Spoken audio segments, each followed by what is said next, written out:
এত রাতে বারান্দায় কি করছো তুমি? আমার ঘুম আসছে না।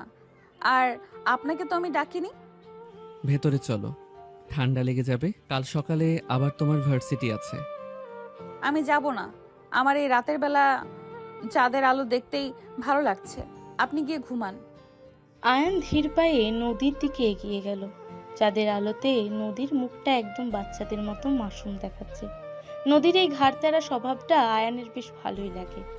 আয়ান আর কোনো কথা না বলে এক ঝটকায় নদীকে পাজা কোলা করে তুলে নিল। আরে কি করছেন আপনি? ছেড়ে দিন বলছি, কেউ দেখে ফেলবে তো। আমার নিজের বউকে আমি কোলে নিয়েছি, এখানে মানুষ দেখার কি আছে?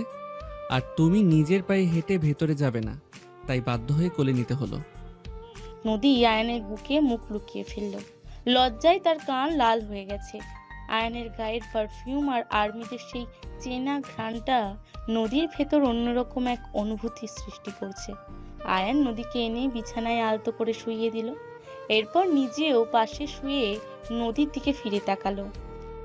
আপনি একদম একটা স্বৈরাচারী শাসক। কথায় কথায় গায়ের জোর দেখান। গায়ের জোর এখনো দেখাইনি নদী, ঘুমাও এখন, সকালে অনেক কাজ আছে। আয়ান লাইট বন্ধ করে দিল। নদী অন্ধকারে চোখ পিটপিট করতে লাগলো।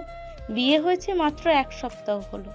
এই 7 দিনে সে বুঝতে পেরেছে আয়ান মানুষটা বাইরে থেকে যতটা কঠিন, ভেতর থেকে ঠিক ততটাই নরম। পরের দিন সকালে ড্রয়িং রুমে সবাই নাস্তা করার জন্য এক জায়গায় বসেছে। দাদি বসে বসে পান চিবোচ্ছেন। ও আয়ানের বউ, বলি আমার নাতিটা কি কাল রাতে তোকে ঘুমাতে দেয়নি? এত সকালে উঠে চোখ ডলছিস কেন? দাদির এমন সরাসরি কথায় নদী লজ্জায় লাল হয়ে গেল। রুবিনা বেগম চায়ের কাপ হাতে নিয়ে দাদিকে ধমক দিলেন। আম্মা, আপনি সকাল সকাল মেয়েটাকে এভাবে লজ্জা দিচ্ছেন কেন? নদীমা, তুই আয় এখানে বস। রহিমা খালা, নদীর জন্য পরোটা আর মাংস নিয়ে আসো। জি আম্মা, আনতাছি। নতুন বইয়ের লাইগাও তো আমি স্পেশাল কইরা গরুর মাংস ভুনা করছি। আয়ান সিঁড়ি দিয়ে নামতে নামতে কথাগুলো শুনলো। তার পরনে কালো রঙের টি শার্ট আর ট্রাউজার। ছুটির দিনেও তার ফিটনেস দেখে যে কেউ মুগ্ধ হবে। শুধু তোমার নতুন বউয়ের জন্য স্পেশাল খাবার? আমরা কি এই বাড়ির কেউ না রহিমা খালা? আস্তাগফিরুল্লাহ, কি যে কন ভাইয়া, আপনি লাইগাও আছে। আপনি বসেন। ফাহিম ভাইয়া খবরের কাগজ থেকে মুখ তুলে হাসলেন। সারা আপু কিচেন থেকে ডিম ভাজি নিয়ে টেবিলে রাখলেন। আয়ান, তুই শুধু শুধু রহিমা খালাকে ভয় দেখাচ্ছিস কেন? বেচারি তোকে জমের মতো ভয় পাই। সারা একদম ঠিক বলছে। তুই বাড়ির ভিতরও কমান্ডারিং অফিসারের মতো থাকিস। নদীরা যে তোর সাথে কিভাবে মানিয়ে নিচ্ছে, আমি তো সেটাই ভাবি। ঠিক বলেছেন ভাইয়া। ওনার তো বউ দরকার ছিল না, একজন সৈনিক দরকার ছিল, যাকে সারাদিন শুধু লেফট রাইট করাবেন।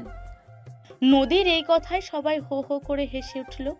আয়ান নদীর দিকে হালকা করে চোখ রাঙালো, কিন্তু ঠিক তার ঠোঁটের কোণায় এক সূক্ষ্ম হাসি লেগেছিল। এমন সময় নদীর ফোন বেজে উঠল। স্ক্রিনে তানিশা আপুর নাম ভাসছে। হ্যালো আপু, কেমন আছিস তোরা? আব্বু আম্মু কেমন আছে? আমরা সবাই ভালো আছি রে। তুই কেমন আছিস? আয়ান ভাইয়া কি তোর সাথে বেশি রাগারাগি করে? রাগারাগি মানে? উনি তো একটা জল্লাদ। সারাদিন শুধু নিয়ম আর নিয়ম। এইটা করো, ওইটা করো, এইটা ওইটা। আমার একদম ভালো লাগে না। নদী খেয়াল করেনি যে আয়ান ঠিক তার পেছনে এসে দাঁড়িয়েছে এবং সব কথা শুনছে।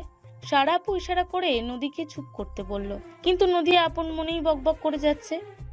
জানিস আপু, ওনার চোখগুলো দেখলে মনে হয় আমাকে এক্ষুনি গুলি করে দেবে।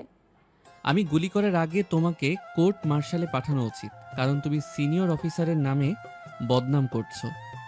আয়নের কণ্ঠ শুনে নদী ছিটকে 2 হাত সরে গেল। তানিশা আপু ফোন কেটে দিয়েছে বুঝতে পেরে নদী একটা শুকনো ঠোক গিলল। আমি তো আপনার নামে কিছু বলিনি, আমি তো অন্য একজনের কথা বলছিলাম। তাই বুঝি?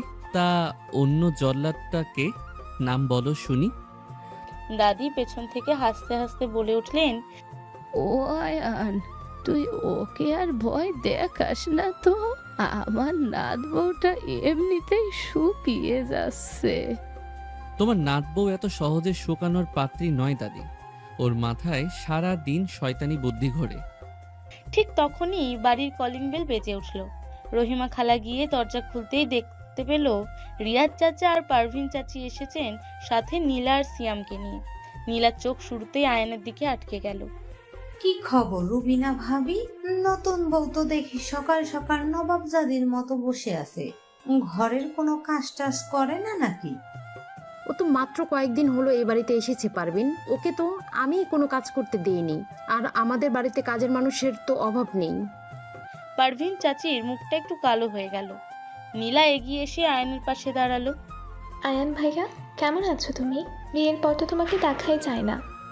আমি ভালো আছি নীলা, এই তো ছুটি কাটাচ্ছি। নদীর নীলার এই গায়ে পড়া স্বভাব একদমই পছন্দ হলো না। সে একটা দীর্ঘশ্বাস ফেলে নিজের রুমে যাওয়ার জন্য পা বাড়ালো। আয়ান বুঝতে পারলো নদী রেগে যাচ্ছে। নদী শোনো, আমার ইউনিফর্মটা একটু বের করে রেখো। আমাকে দুপুরে একটু ক্যান্টনমেন্টে যেতে হবে রাফির সাথে দেখা করতে। আপনার হাত নেই, নিজে বের করে নিতে পারেন না?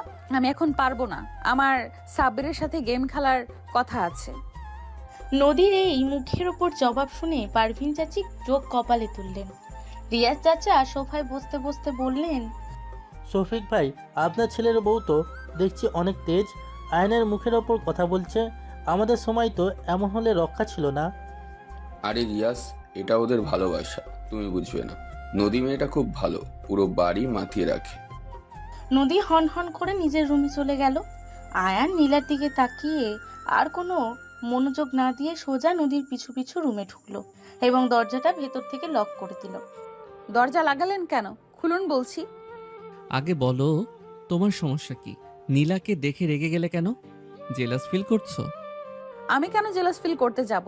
আপনার যাকে খুশি তাকে নিয়ে থাকুন, আমার একটুও যায় আসে না। আয়ান এক পা করে নদীর দিকে এগিয়ে আসতে লাগলো। নদী পিছিয়ে যেতে যেতে একেবারে আলমারির সাথে আটকে গেল।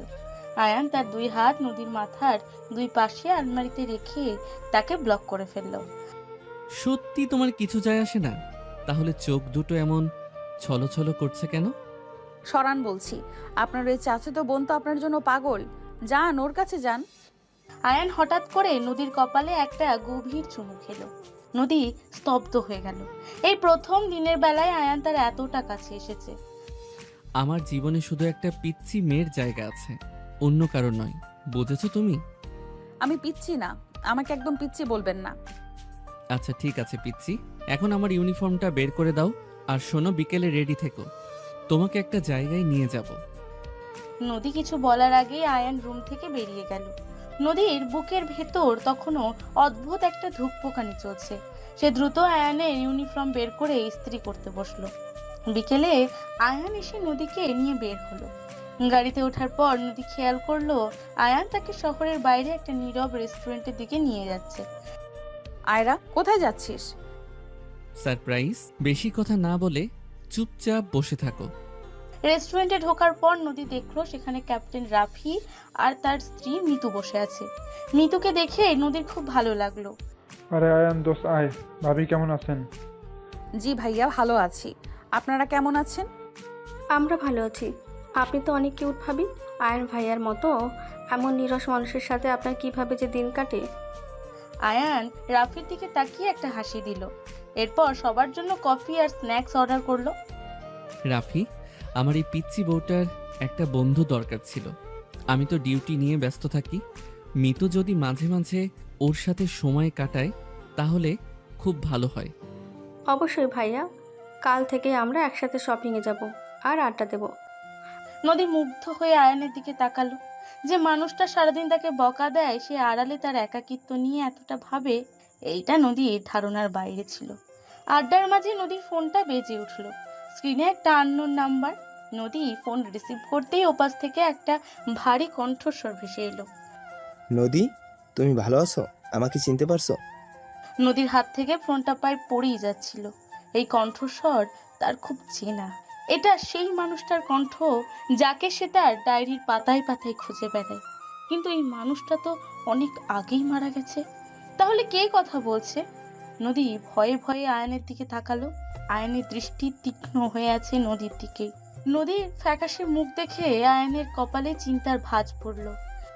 কি হলো নদী? কে ফোন করেছিল? মুখটা এমন সাদা হয়ে গেল কেন? কই, কেউ না তো। আসলে রং নাম্বার ছিল। একটা লোক আজে বাজে কথা বলছিল তাই কেটে দিয়েছি। আয়ান নদীর হাত থেকে ফোনটা নিয়ে কল লিস্ট চেক করলো। আননোন নাম্বার দেখে আয়ানের সন্দেহ আরো বেড়ে গেল, কিন্তু সে এই মুহূর্তে নদীকে আর কোনো প্রশ্ন করে ভয় পাওয়াতে চাইল না। ঠিক আছে, ব্লক করে দিয়েছি নাম্বারটা। এরপর থেকে অচেনা নাম্বারে ফোন এলে রিসিভ করার দরকার নেই। আর ভয় পেও না, আমি আছি তো। কিরে দোস্ত, সব ঠিক আছে তো? ভাবিকে এমন নার্ভাস লাগছে কেন? কিছু না রাফি, ওই তো রং নাম্বার থেকে কল এসেছিল। চলো আজ উঠি, নদীর মনে হয় একটু টায়ার্ড লাগছে। আচ্ছা ভাবি, আজ তাহলে যান। কাল কিন্তু আমি আসছি আপনাদের বাসায়, আমরা দুজন মিলে ঘুরতে বের হব। অবশ্যই আসবেন আপু, আমি আপনার অপেক্ষায় থাকবো। বাসায় ফেরার পুরো রাস্তা নদী একদম চুপচাপ ছিল। আয়ান ড্রাইভ করছে আর চোখে নদীকে দেখছে। নদীর এই নীরবতা আয়ানের একদম পছন্দ হচ্ছে না। বাড়িতে ঢোকার পর সোজা নদী নিজের রুমে চলে গেল। আয়ান ড্রয়িং রুমে ফাহিম ভাইয়ের পাশে বসলো। কিরে আয়ান, বউকে নিয়ে ঘুরতে গেলি আর এত তাড়াতাড়ি চলে এলি যে? আর বলিস না ভাইয়া, নদীর শরীরটা একটু খারাপ লাগছে মনে হলো, তাই চলে এলাম। এমন সময় কিচেন থেকে সারা আপু একটা বাটি পায়েস নিয়ে ড্রয়িং রুমে এলেন। নদীর শরীর খারাপ নাকি? ও তো কাল থেকে ঠিক মতো খাওয়া দাওয়া করছে না, তুই কি আবার বকা দিয়েছিস ওকে? আমি বকা দেব কেন? তোমাদের তো সব দোষ ওই আমার ঘাড়েই চাপাতে সুবিধা হয়। আমি যাচ্ছি ওর কাছে। আয়ান পায়েসের বাটিটা সারা আপুর হাত থেকে নিয়ে সোজা নিজের রুমের দিকে গেল। রুমে ঢুকে দেখলো নদী বারান্দার গ্রিল ধরে বাইরের দিকে তাকিয়ে আছে। আয়ান পায়েসের বাটিটা টেবিলে রেখে নদীর পেছনে গিয়ে দাঁড়ালো। এখানে দাঁড়িয়ে কি ভাবছো? ভেতরে এসো, সারা আপু পায়েস পাঠিয়েছে। আমার খেতে ইচ্ছে করছে না, আপনি খেয়ে নিন। আমি তোমাকে অপশন দেইনি নদী, আমি খেতে বলেছি, মানে তোমাকে খেতে হবে। চুপচাপ এখানে এসে বসো। আয়নের এমন কড়া গলার আওয়াজ শুনে নদী আর কথা বাড়ালো না। সে সুরসুর করে এসে বিছানায় এক কোনায় বসলো। আয়ান চামচ দিয়ে পায়েস তুলে নদীর মুখের সামনে ধরলো। আমি নিজের হাতে খেতে পারি, আপনি দিন আমার কাছে। বেশি কথা বলো তুমি, হা করে বলছি। নদী বাধ্য হয়ে হা করলো। আয়ান খুব যত্ন করে নদীকে পায়েস খাইয়ে দিতে লাগলো। নদী অবাক হয়ে আয়ানের চোখে তাকিয়ে আছে। মানুষটার চোখের দিকে তাকালে মনে হয় সে নদীকে কতটা ভালোবাসে, কিন্তু মুখ ফুটে কখনো কিছু বলে না। আপনি আমাকে এত বকেন কেন? আমি কি আপনার শত্রু? তুমি শত্রু হতে যাবে কেন? তুমি তো একটা পিচ্চি মেয়ে, আর পিচ্চিদের বকা না দিলে তারা মাথায় উঠে বসে। আমি মোটেও পিচ্ছি না। এইবার আমাকে পিচ্ছি বললে আমি কিন্তু আপনার চুল টেনে দেব। আয়ান নদীর এমন কথায় হো হো করে হেসে উঠল। আয়ানের এই প্রাণ খোলা হাসি দেখে নদী এক মুহূর্তের জন্য স্তব্ধ হয়ে গেল। মানুষটাকে হাসলে কতটা সুন্দর দেখায় সেটা নদী আজ প্রথম খেয়াল করলো। আচ্ছা ঠিক আছে বড় ম্যাডাম, এখন পুরো পায়েসটা শেষ করো। কাল তো মিতুর সাথে বের হবে, তখন আবার রাস্তায় মাথা ঘুরে পড়ে যেও না। পরের দিন সকালে পুরো বাড়িতে একটা উৎসব উৎসব ভাব। দাদি সোফায় বসে পান বানাচ্ছেন আর রহিমা খালাকে নির্দেশ দিচ্ছেন। ও রহিমা, দুপুরের রান্নাটা একটু তাড়াতাড়ি শেষ করিস। আমার নাতবু আজ ঘুরতে যাবে, ওর যাওয়ার আগে খাওয়া দাওয়া শেষ করা চাই। জি দাদি যান, আমি সব রেডি করে ফেলছি। আজকে মুরগির রোস্ট আর পোলাও রাঁধবনি। এমন সময় নীলা ড্রয়িং রুমে এলো, তার হাতে একটা শপিং ব্যাগ। দাদি, আয়ান ভাইয়া কোথায় গো? আমি ভাইয়ার জন্য একটা শার্ট কিনে এনেছি। আয়ান তো ওর রুমে। তা তুই হঠাৎ আয়ানের জন্য শার্ট আনতে গেলি কেন? ওর বউ তো আছে এসব দেখার জন্য। দাদির কথায় নীলা একটু দমে গেল। ঠিক তখনই আয়ান আর নদী সিঁড়ি দিয়ে নিচে নেমে এলো। নদীকে একটা হালকা নীল রঙের থ্রি পিসে বেশ সুন্দর লাগছে।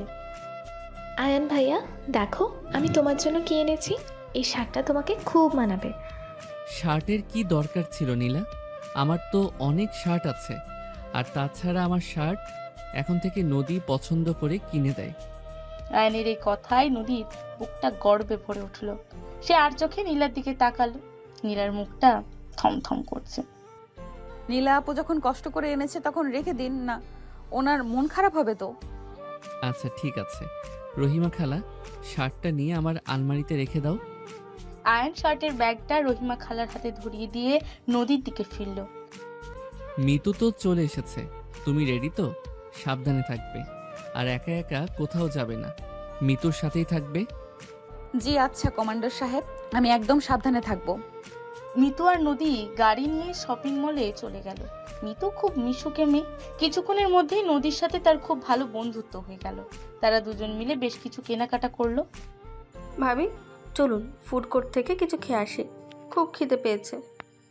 চলুন আপু, আমারও ফুচকা খেতে খুব ইচ্ছে করছে। তারা ফুড কোর্টে গিয়ে বসলো। হঠাৎ নদীর চোখ গেল একটু দূরে একটি টেবিলের দিকে। সেখানে শিয়াম বসে আছে, আর তার সাথে কয়েকটা বখাটে টাইপের ছেলে। শিয়ামের চোখ নদীর দিকে। কি ব্যাপার ভাবি, ওখানে কি দেখছেন? কিছু না আপু, ওই ছেলেটা নীলার ভাই সিয়াম, ওকে আমার একদম ভালো লাগে না। শিয়াম তার বন্ধুদের নিয়ে নদীর টেবিলের দিকে এগিয়ে এলো। তার মুখে একটা শয়তানি হাসি। আরে নদী ভাবি যে, কি খবর আপনার? আয়ান ভাইয়া তো আপনাকে একেবারে খাঁচায় বন্দি করে রাখে, আজ দেখে মুক্তির স্বাদ নিচ্ছেন। আপনি নিজের কাজে যান সিয়াম, আমরা এখানে কথা বলছি। এত রাগ করেন কেন ভাবি? আমি তো শুধু একটু কুশল বিনিময় করতে এলাম। আপনাদের সাথে বসে একটু কফি খেলে সমস্যা আছে নাকি? মিতু পরিস্থিতি বুঝতে পেরে বেশ কড়া গলায় কথা বলে ওঠে। এই ছেলে, তুমি কি বাংলা কথা বোঝো না? তোমাকে যখন যেতে বলা হয়েছে তখন এখান থেকে চলে যাও, নইলে কিন্তু আমি সোজা আয়ান ভাইয়াকে কল করব। আয়ানের নাম শুনে শিয়ামা আর তার বন্ধুরা একটু ভয় পেয়ে গেল। তারা আর কথা না বাড়িয়ে সেখান থেকে চলে গেল। থ্যাংক ইউ মিতু আপু, আপনি না থাকলে ছেলেটা আজ খুব জ্বালাতো। আরে ধুর ভাবি, এসব অখাটেদের কিভাবে সাহায্য করতে হয় তা আমার খুব ভালো করে জানা আছে। রাফি তো আমাকে স্পেশাল ট্রেনিং দিয়ে রেখেছেন। সন্ধ্যাবেলা নদী বাসায় ফিরে এলো। আয়ান তখন ড্রয়িং রুমে ল্যাপটপ নিয়ে বসে কাজ করছিল। নদীকে দেখে ল্যাপটপ বন্ধ করে উঠে দাঁড়ালো। কি ব্যাপার, এত দেরি হলো কেন? আমি তো ভাবছিলাম ক্যান্টনমেন্টে ফোন করে একটা সার্চ পার্টি পাঠাবো। উফ, আপনি সব সময় এত ওভার রিয়েক্ট করেন কেন? মিতু আপুর সাথে গল্প করতে করতে একটু দেরি হয়ে গেছে। ঠিক আছে, ফ্রেশ হয়ে এসো। আর শোনো, কাল সকালে কিন্তু তোমাকে আমার সাথে একটু জগিংয়ে যেতে হবে। তোমার যা ফিটনেস, একটু দৌড়ালে তো হাঁপিয়ে ওঠো। আমি কোনো জগিং করতে যাব না, আমার সকালে অনেক ঘুম পায়। সেটা আমি কাল সকালে বুঝবো, এখন যাও। রাতে নদী বিছানায় শুয়ে ফোন ঘাটছিল। হঠাৎ আবার সেই আননোন নাম্বার থেকে একটা মেসেজ এলো। মেসেজটা পড়ে নদীর হাত পা ঠান্ডা হয়ে গেল। কি ভাবছো, আমাকে ভুলে গেছো? আমি তো তোমার ডায়েরির প্রতিটি পাতা মুখস্থ করে বসে আছি। কাল বিকেলে পার্কের ওই পুরনো ব্যারেজটায় আমার জন্য অপেক্ষা করবে, না হলে তোমার প্রিয় আয়নকে কিন্তু সব সত্যি বলে দিব। নদী মেসেজটা দেখে কাঁপতে শুরু করলো। তার ডায়েরির কথা এই লোকটা কিভাবে জানলো? এই ডায়েরিতে তো তার ছোটবেলার সেই ক্রাশের কথা লেখা। নদী তাড়াতাড়ি মেসেজটা ডিলিট করে দিল। সে জানে না যে আয়ান বাথরুমের দরজা একটু ফাঁক করে দাঁড়িয়ে নদীর এই পুরো রিয়াকশনটা লক্ষ্য করছিল। আয়ানের চোখে মুখে একটা কঠিন এবং রহস্যময় দৃষ্টি। খেলা তো সবে শুরু নদী, তোমার ওই ডায়েরি রহস্য আমাকে ভেদ করতেই হবে। তোমাকে ভয় দেখিয়ে কে মেসেজ করছে সেটা আয়ান খুব ভালো করেই বের করতে পারবে। আয়ান বাথরুম থেকে বেরিয়ে স্বাভাবিকভাবে বিছানায় এসে শুয়ে পড়ল। নদী পাশ ফিরে চোখ বন্ধ করে আছে, কিন্তু তার শ্বাস প্রশ্বাস স্বাভাবিক নয়। আয়ান এক হাত বাড়িয়ে নদীকে নিজের বুকের কাছে টেনে নিল। ঘুমাও নদী, কেউ তোমার কোনো ক্ষতি করতে পারবে না। নদীর বুকটা ধক করে উঠল। আয়ান কি কিছু বুঝতে পেরেছে? নদী আয়ানের বুকে মুখ লুকিয়ে চোখ বন্ধ করলো। বাইরের জগতে যাই হোক না কেন, এই মানুষটার বুকের ভেতরটা তার কাছে পৃথিবীর সবচেয়ে নিরাপদ আশ্রয় মনে হয়। ভোরের আলো কেবল ফুটতে শুরু করেছে, পাখির ডাকে চারপাশ মুখর। নদীর একদমই ওঠার ইচ্ছে নেই। সে কম্বলটা মুখের ওপর টেনে নিয়ে গুটিসুটি মেরে শুয়ে আছে। আয়ান এর মধ্যে জগিং স্যুট পরে তৈরি। সে নদীর গায়ের ওপর থেকে কম্বলটা টান দিয়ে সরিয়ে দিল। অনেক ঘুম হয়েছে, এখন জলদি ওঠো, ব্রাশ করে রেডি হয়ে নাও, আমরা জগিংয়ে বের হব। কি হচ্ছে কি এইসব? আমাকে ঘুমাতে দিন, আমি যাব না। আপনি যান, আমার কাল রাতের কথায় এখনো ভয় লাগছে। কিসের ভয়? আমি তো আছি, আর এই ভয়ের জন্যই তোমাকে ফিট হতে হবে। জলদি ওঠো পিচ্চি। আপনি আবার আমাকে পিচ্ছি বললেন? আমি কিন্তু সত্যি আপনার চুল ছিঁড়ে দেবো এবার। আগে তো বিছানা থেকে ওঠো, তারপর না হয় চুল ছিঁড়ো, নাকি আমি কোলে করে বাথরুমে দিয়ে আসবো? একদম না, আমি নিজেই যেতে পারি। আপনি বাইরে গিয়ে দাঁড়ান। নদী মুখ গোজ করে বাথরুমে ঢুকলো। আয়ান মুচকি হেসে বারান্দায় গিয়ে দাঁড়ালো। কিছুক্ষণ পর নদী একটা ট্র্যাক স্যুট পরে বেরিয়ে এলো। তার চুলগুলো এলোমেলো বাঁধা। আয়ান নদীর দিকে তাকিয়ে মুগ্ধ হয়ে গেল, তবে মুখে কিছু প্রকাশ করলো না। এই তোমার রেডি হওয়া? চুলগুলো ঠিক মতো বাঁধতে পারো না? এদিকে আসো। আপনি আবার কি করবেন? আমার চুল যেমন আছে তেমনই থাকবে। বেশি কথা বলো তুমি, কাছে এসো বলছি। নদী বাধ্য হয়ে আয়ানের সামনে গিয়ে দাঁড়ালো। আয়ান খুব যত্ন করে নদীর চুলগুলো একটা শক্ত রাবার ব্যান্ড দিয়ে বেঁধে দিল। আয়ানের আঙুলের স্পর্শে নদীর পুরো শরীর একটা শিহরণ বয়ে গেল। আপনি এত শক্ত করে বাঁধলেন কেন? লাগছে তো আমার। বেশি ঢং করবে না। দৌড়ানোর সময় চুল চোখে মুখে এলে সমস্যা হবে। চলো এবার। দুজন মিলে ক্যান্টনমেন্টের ভেতরে ট্রাকে দৌড়াতে শুরু করলো। 5 মিনিট যেতে না যেতেই নদী হাঁপিয়ে উঠল। সে ট্রাকের এক পাশে বসে পড়ল। আমার আর এক পাও হাঁটার ক্ষমতা নেই। আপনি আমাকে মেরে ফেলতে চান নাকি? মাত্র তো শুরু করলে, এর মধ্যেই এই অবস্থা? ওঠো বলছি নদী, অলসতা একদম সহ্য করব না আমি। আপনি আমাকে জিম্মি করে এখানে এনেছেন, আমি আর দৌড়াতে পারবো না, আমার পায়ে ব্যথা করছে। ব্যথা করছে নাকি তুমি অভিনয় করছো? আমি কিন্তু খুব ভালো করেই জানি। আয়ান নদীর হাত ধরে টান দিয়ে দাঁড় করালো। এমন সময় পেছন থেকে একটা গম্ভীর গলার আওয়াজ ভেসে এলো। মেজর জলিল তাদের দিকে এগিয়ে আসছে। Good morning captain Ayaan. তার নতুন বউকে নিয়ে সকাল সকাল ট্র্যাকে নেমে পড়েছো দেখছি। Good morning sir. জি স্যার, ও তো একদমই ফিটনেস মেনটেন করে না, তাই একটু অভ্যাস করাচ্ছি। খুব ভালো উদ্যোগ, তবে ভাবিকে বেশি প্রেসার দিও না, আস্তে আস্তে অভ্যাস হয়ে যাবে। কি ভাবি, কেমন লাগছে আমাদের ক্যান্টনমেন্ট? জি আঙ্কেল, খুব সুন্দর, কিন্তু আপনাকে ক্যাপ্টেন আয়ান খুব অত্যাচার করে, আমাকে জোর করে দৌড়াচ্ছে। আয়ান খুব কড়া অফিসার, তবে সে মানুষ হিসাবে অনেক ভালো। তোমরা কন্টিনিউ করো, আমি এগোই। Thank you sir, have a good day. Major Jalil চলে যাওয়ার পর আয়ান নদীর দিকে চোখ রাঙিয়ে তাকালো। তুমি মেজর জলিলকে আঙ্কেল ডাকলে কেন? উনি আমার কমান্ডিং অফিসার। তো আমি কি ডাকবো?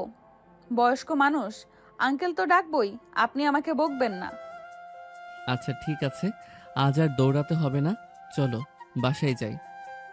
বাসায় ফেরার পর সবাই নাস্তার টেবিলে বসেছে। নদী ফ্রেশ হয়ে এসে দাদির পাশে বসলো। রহিমা খালা গরম গরম রুটি আর ডিম ভাজি নিয়ে এলো। ও রহিমা, নদীর পাতে আর একটা ডিম দে। মেয়েটা সকাল থেকে দৌড়ে অনেক ক্লান্ত। না দাদি, আমার আর লাগবে না। আপনাদের এই নাতি আমাকে সকালে মেরে ফেলার প্ল্যান করেছিল।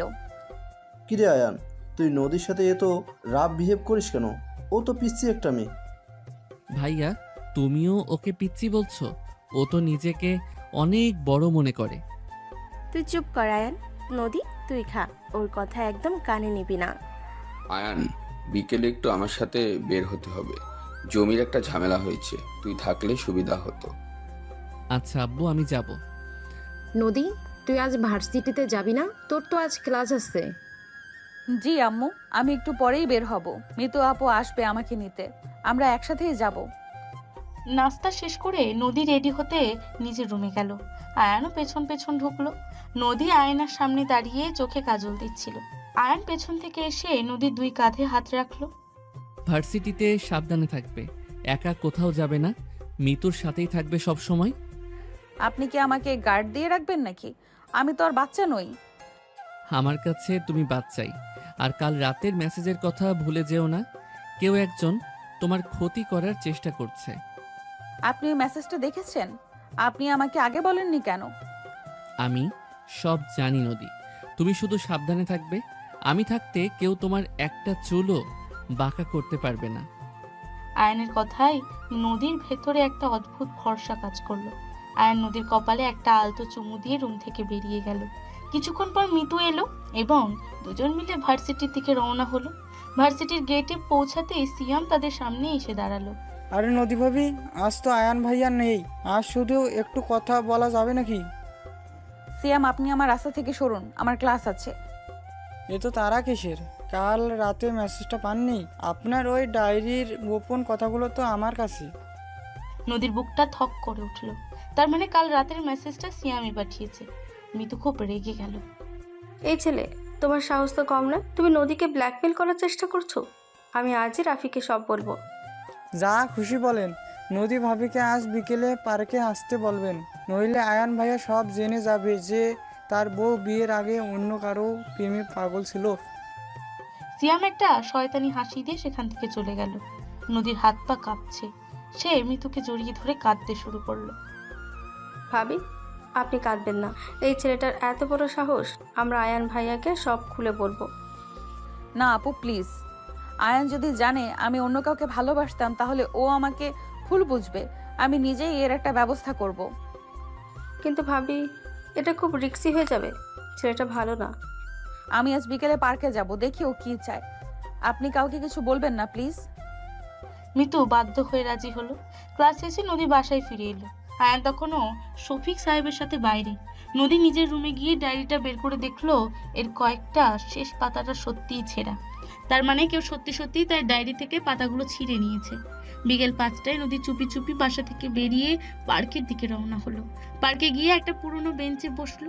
10 মিনিট কেটে গেল কিন্তু শিয়ামের কোনো দেখা নেই। হঠাৎ পেছন থেকে কারো ভারী হাতের স্পর্শ পেয়ে নদী চমকে দাঁড়ালো। তুমি এখানে কি করছো নদী? আপনি আপনি এখানে কিভাবে এলেন? আমি তোমাকে প্রশ্ন করেছি নদী, তুমি একা এই নির্জন পার্কে কি করছো? তুমি না আমাকে বলেছিলে মিতুর সাথে থাকবে? আমি আমি আসলে আমার একটু ভালো লাগছিল না, তাই এখানে একটু হাওয়া খেতে এসেছি। হাওয়া খেতে এসেছো নাকি কারোর জন্য অপেক্ষা করছো? তোমার চোখ তো বারবার গেটের দিকেই যাচ্ছে। না তো, আমি কার জন্য অপেক্ষা করব? আপনি সব সময় আমাকে সন্দেহ করেন কেন? কারণ তুমি আমার কাছ থেকে কিছু একটা লুকাচ্ছ নদী। কাল রাতের মেসেজ, আজ সিয়ামের সাথে ভার্সিটিতে কথা বলা, সব আমি জানি। নদী অবাক হয়ে আয়ানের দিকে তাকিয়ে রইল। আয়ান কিভাবে জানলো সব? আপনি আমাদের কথা শুনেছেন? তার মানে আপনি আমাকে ফলো করছিলেন? হ্যাঁ করছিলাম, কারণ আমি জানি তুমি একা ওই শয়তানটার সাথে ডিল করতে পারবে না। ও তোমার ডায়েরির পাতা চুরি করেছে, তাই না? আপনি ডায়েরির কথাও জানেন? আয়ান প্লিজ আমাকে ভুল বুঝবেন না। আমি তোমাকে ভুল বুঝিনি নদী। আমি সিয়ামকে একটু আগেই পুলিশে দিয়েছি। ও আর তোমাকে জ্বালাবে না। পুলিশে দিয়েছেন? কিন্তু কেন? ও তো আমার ক্ষতি করেনি। ও তোমাকে ব্ল্যাকমেইল করার চেষ্টা করেছে, এটাই যথেষ্ট। আর ওই ডায়েরির পাতাগুলোও আমি উদ্ধার করেছি। আয়ন পকেট থেকে কয়েকটা ভাঁজ করা কাগজ বের করে নদীর হাতে দিল। নদী অবাক হয়ে পাতাগুলোর দিকে তাকিয়ে রইল। আয়ান নদীর একদম কাছে এসে দাঁড়ালো। এইবার বলো নদী, এই ডায়েরিতে এমন কি লেখা আছে যার জন্য তুমি আমার কাছে মিথ্যে বলে এত বড় একটা রিস্ক নিলে? কে সেই ছেলে যাকে তুমি এত ভালোবাসো? আমি আমি কাউকে ভালোবাসি না। ওটা শুধু আমার ছোটবেলার একটা ফ্যান্টাসি ছিল। ফ্যান্টাসি? এই মানুষটা তোমাকে একবার বাঁচিয়েছিল বলে তুমি তাকে নিজের জীবনের চেয়েও বেশি ভালোবাসতে শুরু করলে, আর আমাকে একটু ভালোবাসো না তুমি? আমার হাত ছাড়ুন, ব্যথা লাগছে। লাগুক ব্যথা, তুমি তো আমার মনে এর চেয়েও বেশি ব্যথা দিচ্ছ। আমি তোমাকে কতটা ভালোবাসি তা তুমি কোনো দিনও বুঝবে না নদী। আয়ান হঠাৎ নদীকে নিজের বুকের সাথে খুব শক্ত করে জড়িয়ে ধরল। নদীর আর কোনো উপায় রইল না পালানোর। আয়নের শক্ত বুকের পেশিগুলো নদীর শরীরে অদ্ভুত এক উষ্ণতা ছড়িয়ে দিল। ছাড়ুন আমাকে, কেউ দেখে ফেলবে। দেখুক সবাই, তুমি আমার বউ। আমি তোমাকে যা খুশি তাই করতে পারি। আয়ান নদীর খাড়ের কাছে মুখ নিয়ে গভীর একটা চুমু দিল। নদীর সারা শরীর কেঁপে উঠল। আয়নের ঠোঁটের স্পর্শে নদীর সব রাগ যেন গলে জল হয়ে গেল। আয়ান প্লিজ, এখানে না। তাহলে কোথায়? বাসায় গিয়ে? ঠিক আছে, আজ রাতে তোমাকে আমি বোঝাবো যে আয়ানের ভালোবাসা কেমন হয়। আয়ান নদীকে এক প্রকার জোর করে গাড়িতে তুলে নিল। পুরো রাস্তা দুজনে একটা কথাও বলল না। শুধু আয়ানের একটা হাত নদীর হাতের ওপর শক্ত হয়ে বসেছিল। বাসায় পৌঁছানোর পর দাদির ড্রয়িং রুমেই বসেছিলেন। কি রে, তোরা দুজনে তো সন্ধ্যায় কোথা থেকে ফিরছিস? নদীর মুখটা এমন শুকনো কেন? কিছু না দাদি, আমরা একটু বাইরে ঘুরতে গিয়েছিলাম। নদী একটু ক্লান্ত, আমি ওকে রুমে নিয়ে যাচ্ছি। আয়ান, তোরা ফ্রেশ হয়ে আয়, আমি খাবার দিচ্ছি। আম্মু, আমরা আজ বাইরে খেয়ে এসেছি, আমাদের ডাকবে না। আয়ান নদীকে নিয়ে সোজা নিজেদের রুমে চলে গেল এবং দরজা ভেতর থেকে বন্ধ করে দিল। নদীর বুকের ভেতর তখন প্রচন্ড ভয় আর উত্তেজনা কাজ করছে। আয়ান গায়ের শার্টটা খুলে বিছানায় ছুঁড়ে ফেলল। আপনি দরজা বন্ধ করলেন কেন? আমি এখন ঘুমাবো। ঘুমাবে? এত সহজে তোমাকে ঘুমাতে দেব বলে মনে হয়? আজ রাতে আমাদের অনেক হিসাব নিকাশ বাকি আছে। কিসের হিসাব? আমি তো আপনাকে সবই বললাম। সব বলনি নদী, তুমি এখনো আমাকে বলনি যে তুমি আমাকে একটু হলেও ভালোবাসো কিনা। আয়ান নদীর দিকে ধীর পায়ে এগিয়ে আসতে লাগলো। নদীর পিঠ দেয়ালে সাথে ঠেকে গেল। আয়ান তার 2 হাত দিয়ে নদীকে বন্দি করে ফেললো। আমি আপনাকে কি আমি আপনাকে? বলো নদী, আমি তোমার মুখ থেকে শুনতে চাই। আয়নের মুখটা নদীর মুখের একদম কাছাকাছি চলে এলো। আয়নের গরম নিঃশ্বাস নদীর গালে আছড়ে পড়ছে। নদীর চোখ দুটো আপনা আপনি বন্ধ হয়ে গেল। আয়ন আর অপেক্ষা না করে নদীর ঠোঁটে নিজের ঠোঁট ডুবিয়ে দিল। নদীর প্রথমটা একটু বাধা দিল, পরক্ষণে আয়নের ভালোবাসার কাছে আত্মসমর্পণ করলো। দুজনের এই গভীর মুহূর্তটা যেন অনন্তকাল ধরেই চলতে লাগলো। আমি তোমাকে ভালোবাসি পিচ্ছি, ওই ডায়েরির লোকটার চেয়েও অনেক বেশি ভালোবাসি। আমিও আপনাকে। নদীর কথা শেষ হওয়ার আগে আয়ান তাকে আবারও নিজের মাঝে হারিয়ে ফেললো। রাতের স্তব্ধতায় শুধু দুজনের ভালোবাসার উষ্ণতা ছড়িয়ে পড়লো পুরো ঘরে। সকাল 10টা বাজে। আর কতক্ষণ ঘুমাবে পিচ্ছি? ওঠো এবার। আমাকে আর একটু ঘুমাতে দিন না, আমার সারা শরীর খুব ব্যথা করছে। ব্যথা তো করবেই, কাল রাতে তো খুব লাফালাফি করছিলে, এখন বোঝো ঠেলা। আপনি একদম চুপ থাকুন। আপনি একটা অসভ্য লোক, আমার সাথে জোর জবরদস্তি করছেন কাল রাতে। আমি জোর করেছি? সত্যি করে বলো তো, তুমি নিজে থেকে ধরা দাওনি আমার কাছে? তোমার ঠোঁটের ওই কামড়গুলো তো এখনো আমার ঘাড়ে জলজল করছে। আয়নের এই চরম নির্লজ্জ কথায় নদী লজ্জায় লাল হয়ে গেল। সে চট করে কম্বলের ভেতর মুখ লুকিয়ে ফেললো। আয়ন হেসে কম্বলটা টেনে সরিয়ে দিল। এখন আর লজ্জা পেয়ে লাভ নেই, যা হওয়ার কাল রাতেই হয়ে গেছে। এখন তাড়াতাড়ি ফ্রেশ হয়ে নাও। নিচে ড্রয়িং রুমে আজ বড়সড় আদালত বসবে। আদালত বসবে মানে? কি হয়েছে নিচে? রিয়াজ চাচা আর পারভিন চাচি এসেছে নীলার ভাই সিয়ামের জন্য কান্নাকাটি করতে। তুমি রেডি হয়ে আমার সাথে নিচে চলো, আজ ওদের চিরতরে বিদায় করে দেব। কিন্তু আমি গেলে যদি ওরা আমাকে আজে বাজে কথা শোনায়? আমার ভয় করছে। আয়ান থাকতে কেউ তোমাকে একটা কটু কথাও বলতে পারবে না। তুমি শুধু আমার পাশে চুপ করে দাঁড়িয়ে থাকবে, বাকিটা আমি সামলাবো। নদী আর কথা না বাড়িয়ে বাথরুমে চলে গেল। আধা ঘন্টা পর ফ্রেশ হয়ে তারা দুজনে নিচে নামতেই দেখলো ড্রয়িং রুমের পরিবেশ বেশ থমথমে। দাদি সোফায় গম্ভীর মুখে বসে আছেন। আমার একমাত্র ছেলেটাকেই আয়ান বিনা দোষে জেলে ঢুকিয়ে দিল রুবিনা ভাবি।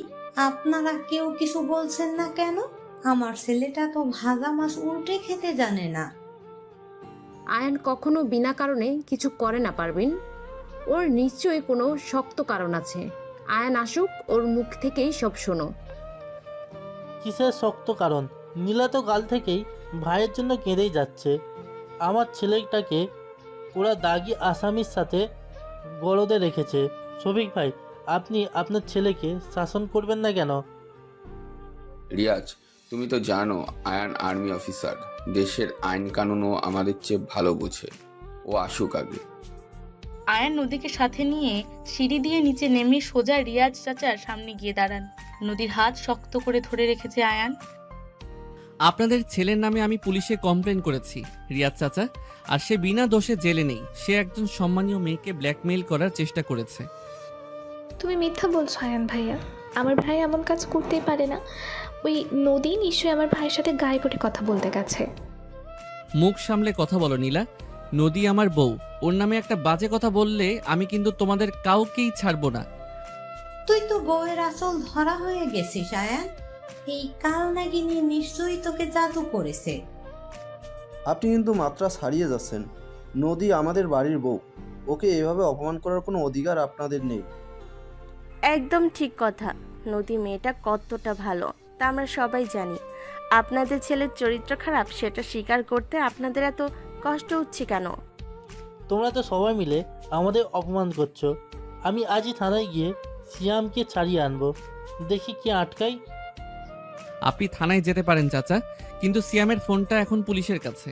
ওর ফোনে নদীর ডায়েরির পাতার ছবি ছিল এবং ও নদীকে যে মেসেজ দিয়ে হুমকি দিয়েছে, সব প্রমাণ সেখানে আছে। পুলিশ ওকে এত সহজে ছাড়বে না।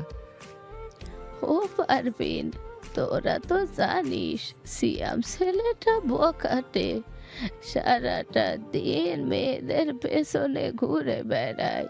এখন আমার নাত বউয়ের দিকে নজর দিয়েছে।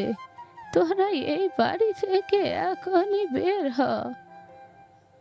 দাদিজান, আপনি ঠিক কইছেন। ওই সিএম ভাইজানের তো স্বভাবই সুবিধার না। আমি নিজে দেখছি রাস্তার মোড়ে বিড়ি খাইতে। তুই কাজের বেটি, তুইও আমাদের মুখের উপর কথা বলছিস। শফিক ভাই, আমরা তাহলে সত্যিই অপমানিত হয়ে বিদায় নিচ্ছি। রিয়াজ, তুমি সিয়ামকে ভালো করার চেষ্টা করো। ও যে পথে গেছে সেটা ভালো না। আয়ান যা করেছে ঠিকই করেছে। রিয়াজ চাচা আর পারভিন চাচি নীলার হাত ধরে রাগে গজগজ করতে করতে বাড়ি থেকে বেরিয়ে গেলেন। নদী আয়নের হাতটা আরো শক্ত করে ধরলো। আপনি আমার জন্য নিজের পরিবারের মানুষদের সাথে সম্পর্ক নষ্ট করলেন। আমার খুব খারাপ লাগছে। পরিবারের যে মানুষগুলো আমার ভালোবাসার মানুষকে সম্মান করতে পারে না, তাদের সাথে সম্পর্ক রাখার কোনো দরকার নেই।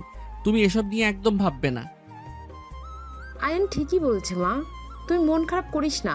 আয় এদিকে আয়, আমার পাশে বস। তোর বাবা মা তো আজ দুপুরে আসছে, তুই জানিস না? সত্যি আম্মু, আব্বু আসবে আজ? আমাকে তো ফোনে কিছু বলেনি। তোকে সারপ্রাইজ দেব বলে বলিনি। সাথে তোর বড় বোন তানিশা, ছোট ভাই সাব্বির আর তোর খালাও এসেছে। আমি সব রান্নার আয়োজন করছি। আপু, আমি তোমাকে সাহায্য করছি, চলো। আজ আমি আমার হাতের স্পেশাল ফিরনি রাঁধবো। তুমি কোনো কাজ করবে না, তোমার শরীর এমনিতেই ভালো না। তুমি সোফায় বসে রেস্ট নাও। কিরে আয়ান, বউকে এত ভালোবাসিস অথচ মুখে সারাদিন রাগ দেখিয়ে রাখিস। তোর এই স্বভাবটা কবে বদলাবে? আমার বউকে আমি ভালোবাসবো না তো কে বাসবে? আর আমার রাগ শুধু ওর ভালোর জন্যই।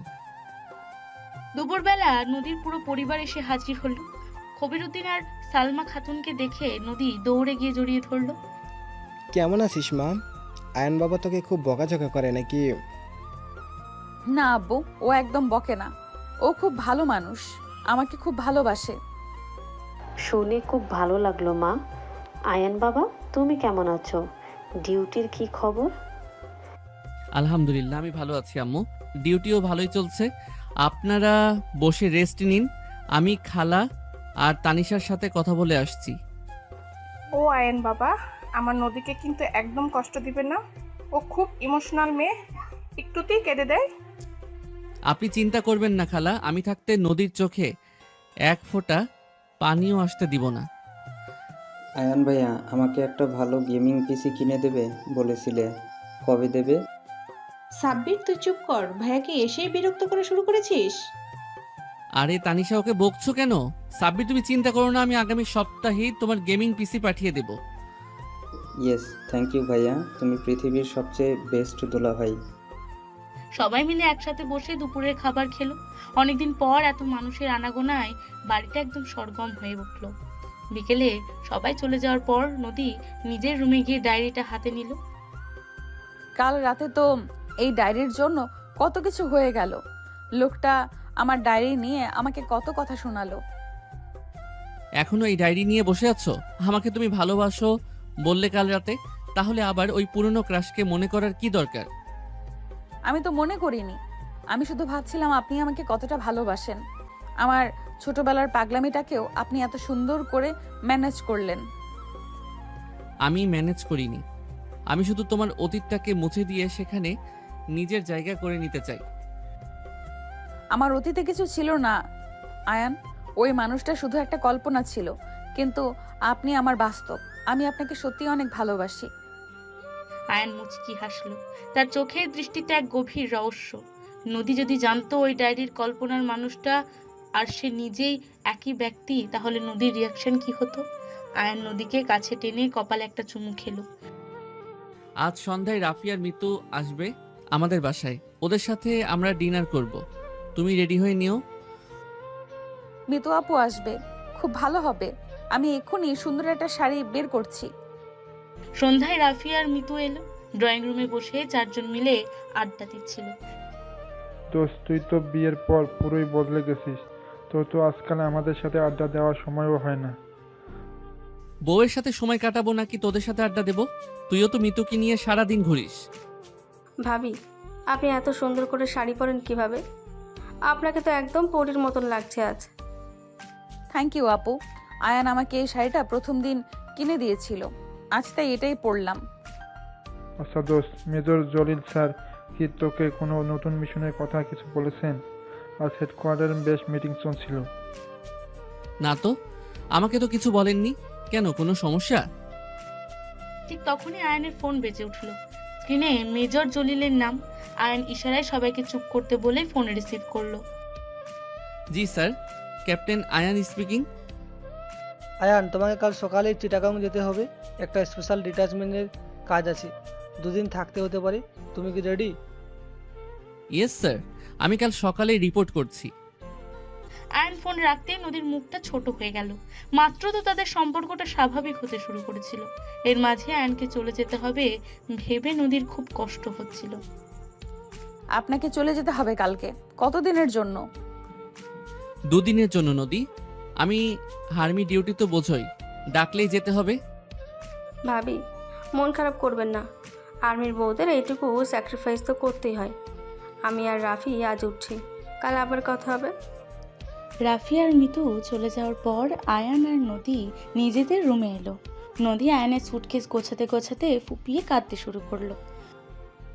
আরে বোকামে কাঁদছো কেন? আমি তো মাত্র 2 দিনের জন্য যাচ্ছি, যুদ্ধ করতে তো যাচ্ছি না।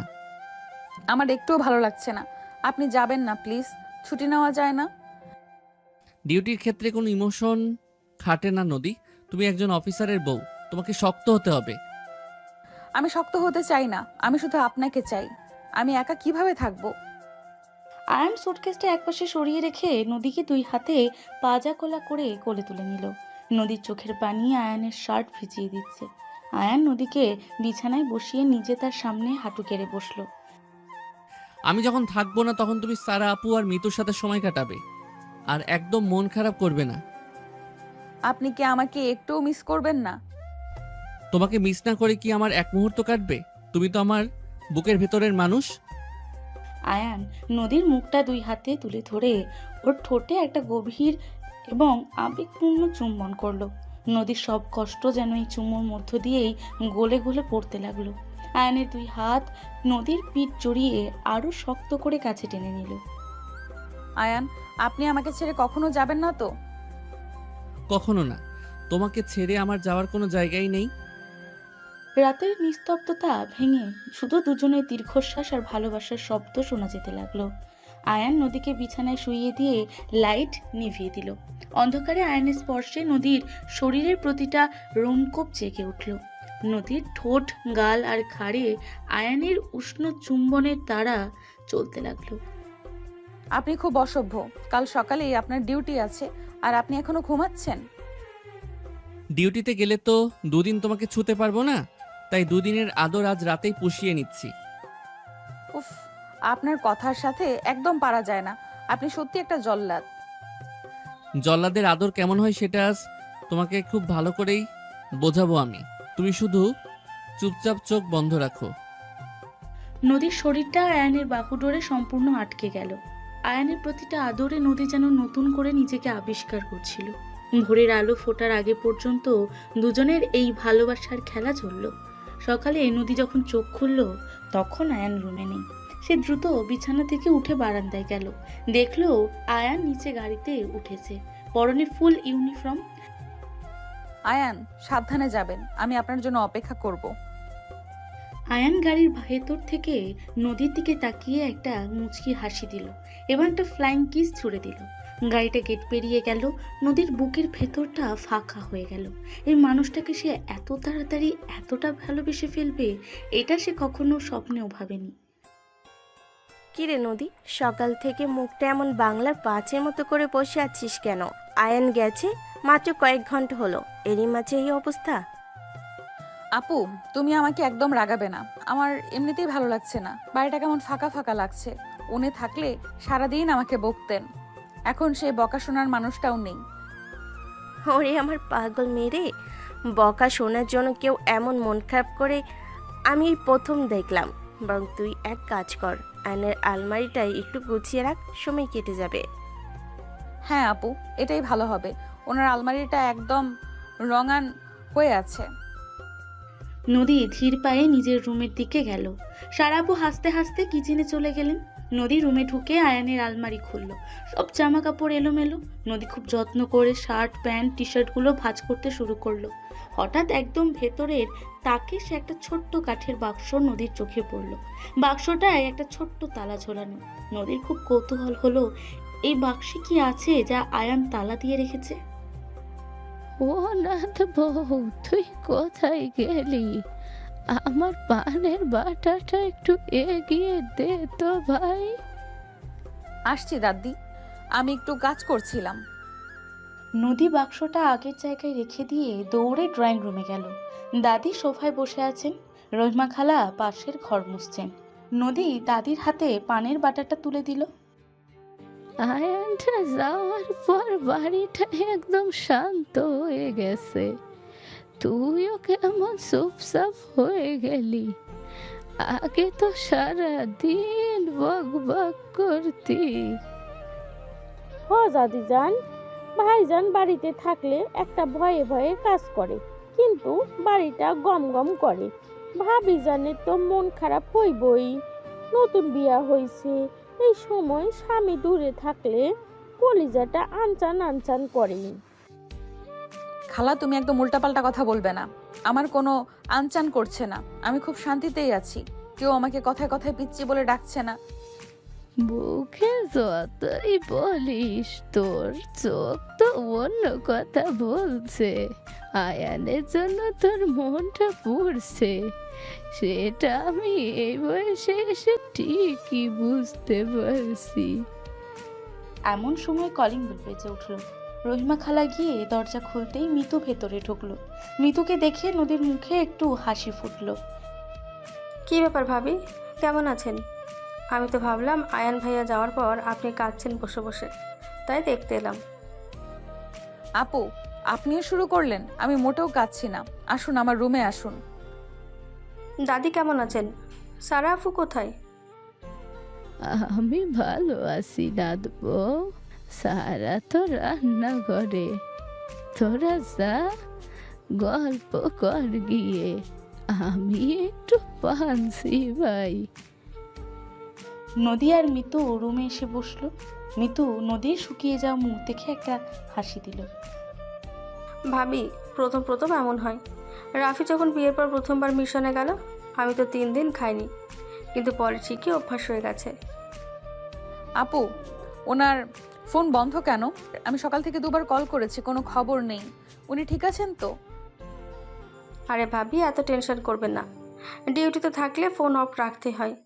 রাফিও তো কাল থেকে চিটাগাং আছে, একটু ফ্রি হলে আয়ান ভাই আপনাকে কল করবে।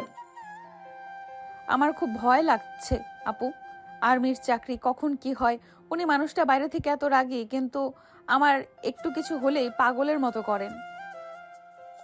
আয়ান ভাই আপনাকে ভীষণ ভালোবাসে ভাবি। আমি রাফির কাছে শুনেছি, ভাইয়া নাকি বিয়ের অনেক আগে থেকে আপনার ছবি পকেটে নিয়ে ঘুরতেন। কি বলছেন আপনি? বিয়ের আগে থেকে? কিন্তু আমাদের তো পারিবারিকভাবে বিয়ে হয়েছে। উনি আমার ছবি কোথায় পেলেন? আরে আমি তো পুরোটা জানি না। রাফি একদিন কথায় কথায় বলেছিল, হয়তো বিয়ের কথা চলার সময় ছবি দেখেছিলেন। আপনি আবার ভাইয়াকে কিছু জিজ্ঞেস করতে চাবেন না, তাহলে আমাকে মেরে ফেলবে। নদীর মনে একটা খটকা লাগলো। বিয়ের তো কোনো কথাই ছিল না আগে, হঠাৎ করে 1 সপ্তাহের নোটিশে তাদের বিয়ে হলো। তাহলে আয়নের কাছে তার ছবি আগে থেকে কিভাবে এলো? নদী আবার ওই কাঠের বাক্সটার কথা মনে করলো। আচ্ছা আপু, আর্মিদের কি কোনো স্পেশাল সিক্রেট বাক্স থাকে যেখানে তারা গোপন জিনিস রাখে? তেমন তো কিছু জানি না। কেন ভাবি, আয়ান ভাইয়ের কাছে এমন কিছু দেখেছেন নাকি? না না, এমনি জিজ্ঞেস করলাম। চলুন আপু, আপনাকেও সারা আপুর হাতের স্পেশাল নুডলস খাইয়ে আনি। সারাদিন নদীর খুব একটা ভালো কাটলো না। রাতে খাবার খেয়ে সবাই যখন ঘুমিয়ে পড়েছে, নদী নিজের রুমে পায়চারি করছে। রাত বাজে 12টা। আয়ানের এখনো কোনো ফোন আসেনি। নদীর চোখ ফেটে কান্না আসছে। হঠাৎ নদীর ফোনটা বেজে উঠল। স্ক্রিনে আয়ানের নাম দেখে নদী প্রায় লাফিয়ে উঠে ফোন রিসিভ করলো। কি গো পিচ্ছি বউ, ঘুমিয়ে পড়েছো নাকি? আপনি এতক্ষণ কোথায় ছিলেন? আপনার ফোন বন্ধ কেন? আমি সকাল থেকে কতবার ট্রাই করেছি। আপনার কোনো আইডিয়া আছে? এত রাগ করছো কেন? বললাম না ডিউটিতে ছিলাম, ওখানে নেটওয়ার্ক ছিল না। তুমি খেয়েছো ঠিক মতো? আমি কিছু খাইনি আর খাবও না। আপনি ওখানে বসে বসে মজা করুন। আমার কথা তো আপনার মনেই পড়ে না। সত্যি খাইনি নদী, কেন এমন করছো? সারা আপু ফোন করে বলল তুমি দুপুর থেকেও কিছু খাওনি। আপনি তো আমাকে মিথ্যা বলেছেন। আপনি বলেছিলেন 2 দিনের কাজ, কিন্তু রাফি ভাইয়া নাকি মিতু আপুকে বলেছে আপনাদের 4 দিন লাগবে। ওই রাফিটাকে আমি খুন করব। বউয়ের কাছে সব পেটের কথা বলে দেয়। আসলে কাজটা একটু সেনসিটিভ, তাই সময় লাগছে। আমি কিছু জানতে চাই না, শুনতেও চাই না। আপনি কাল সকালে চলে আসবেন, নইলে আমি বাড়ি ছেড়ে চলে যাব। আয়ন উপাস থেকে হালকা হেসে উঠল। তার হাসির শব্দ শুনে নদীর বুকের ভেতরটা কেমন যেন মোচড় দিয়ে উঠল। আমি যদি কাল সকালে না আসি তাহলে তুমি কোথায় যাবে শুনি? আমি আপনার আব্বু আম্মুর কাছে চলে যাব। আপনি আমাকে একদম আটকে রাখতে পারবেন না। আচ্ছা বাবা, যেতে হবে না। তুমি প্লিজ এখন কিছু খেয়ে নাও, তোমার শরীর খারাপ করবে তো। খাবো না মানে খাবো না, আর আপনিও ঘুমিয়ে পড়ুন। আপনার সাথে আমার কোনো কথা নেই। কথা নেই?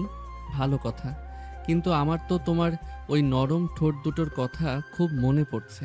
কাল রাতে যেভাবে আমাকে কামড়ে দিয়েছিলে, দাগটা এখনো শুকায়নি। আপনি একটা নির্লজ্জ লোক।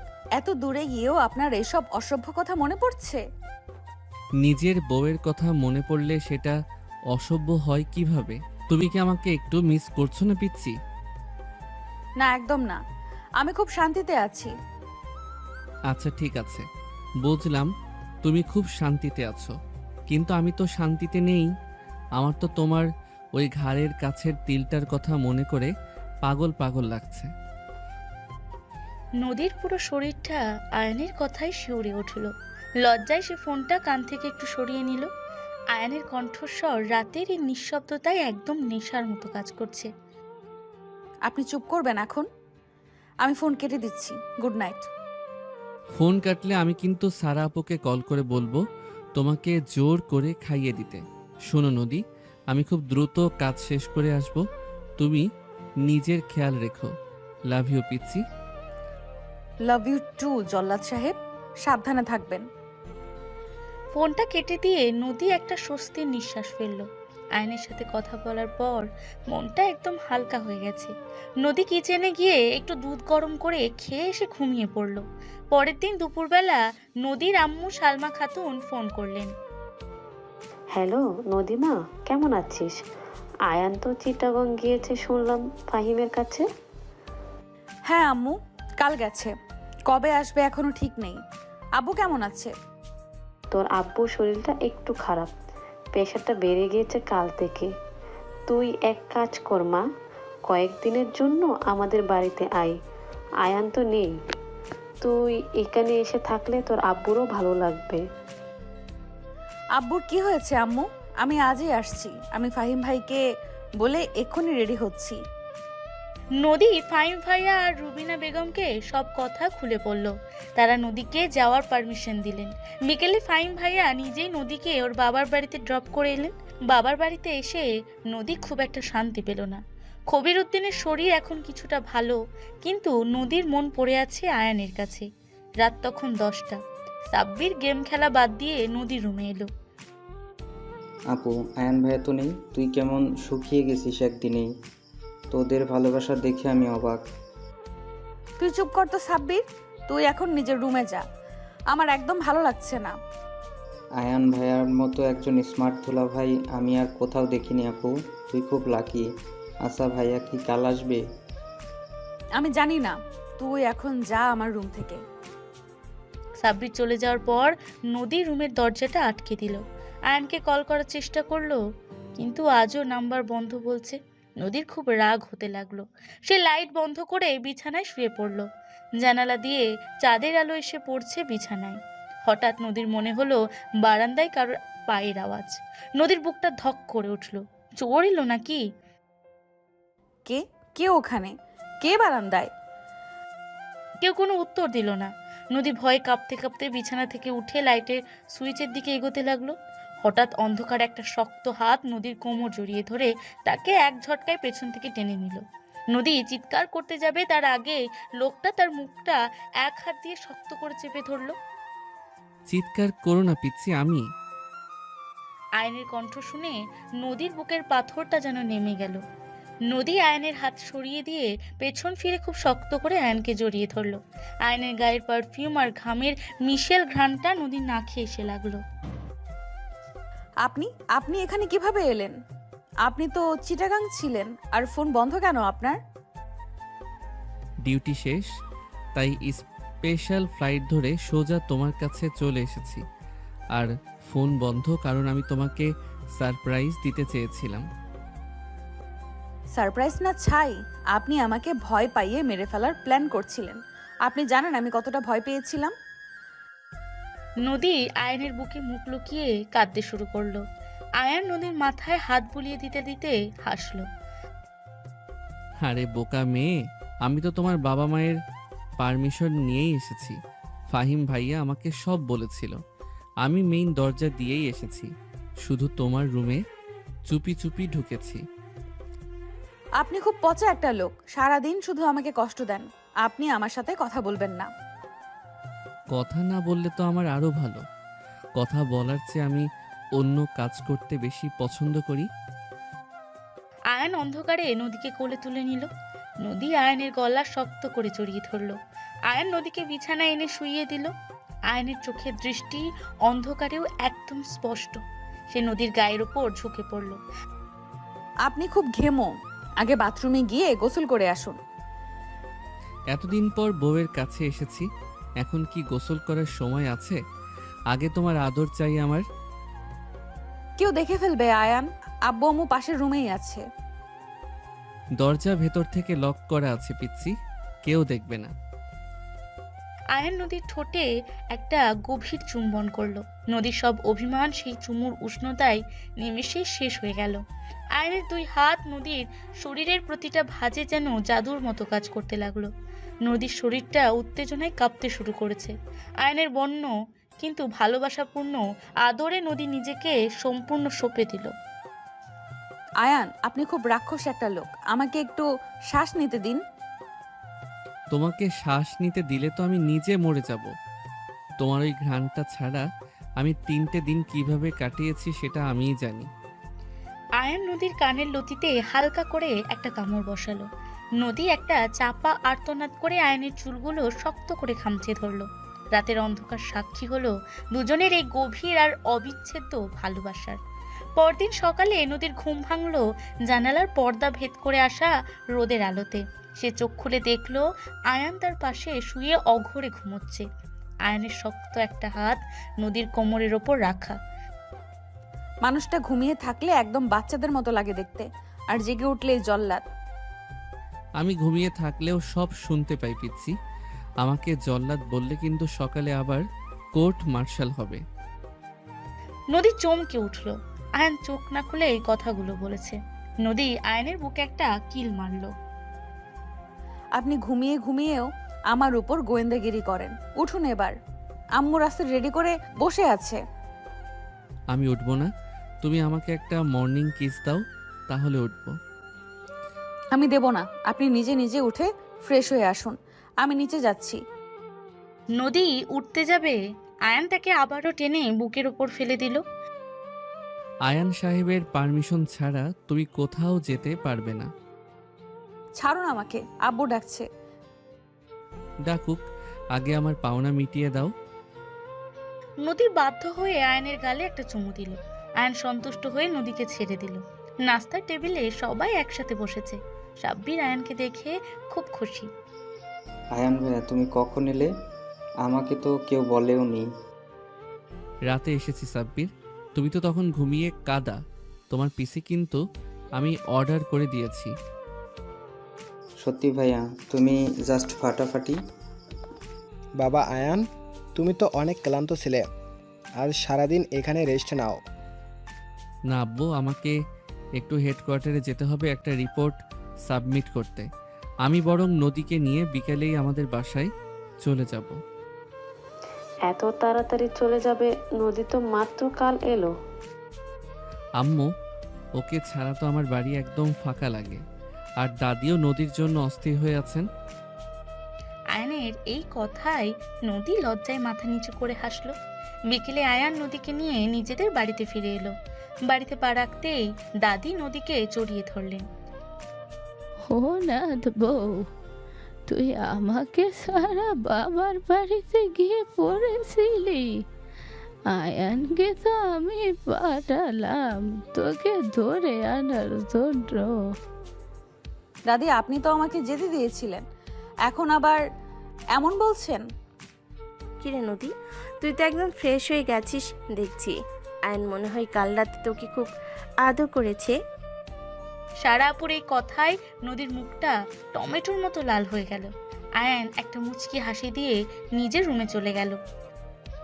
সারা, তুই আর মেয়েটাকে লজ্জা দিস না, ওর মুখ তো একদম লাল হয়ে গেছে। আপু তুমি খুব পচা, আমি তোমার সাথে কথা বলবো না।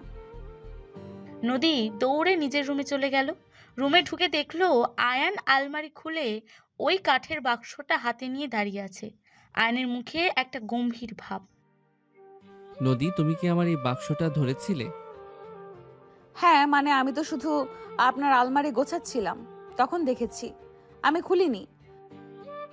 আমি তোমাকে আগেই বলেছি আমার পার্সোনাল জিনিসে হাত না দিতে।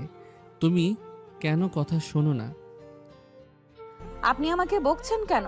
আমি তো আপনার বউ, আপনার পার্সোনাল বলে তো কিছু থাকতে পারে না। সব কিছুর একটা লিমিট থাকে নদী। এই বাক্সের ভেতরে কি আছে সেটা তোমার জানার দরকার নেই। আয়নের এমন কড়া ধমকে নদীর চোখে পানি চলে এলো। যে মানুষটা সকালে তাকে এত ভালোবাসলো, সে একটা সামান্য বাক্সের জন্য তাকে এত কথা শোনাচ্ছে। ঠিক আছে, আমি আর কোনোদিন আপনার কোনো জিনিসে হাত দেব না। আপনি আপনার বক্স নিয়ে থাকুন।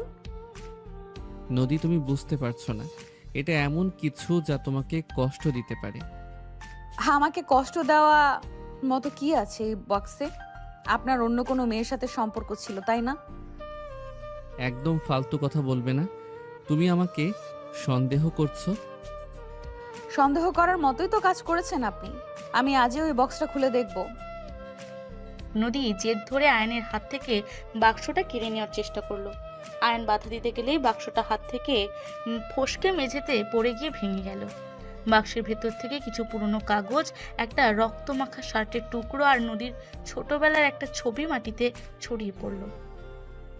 এই ছবিটা তো আমার, আর এই শার্টের টুকরো এটা তো। নদী, তুমি প্লিজ শান্ত হও, আমি সব বলছি।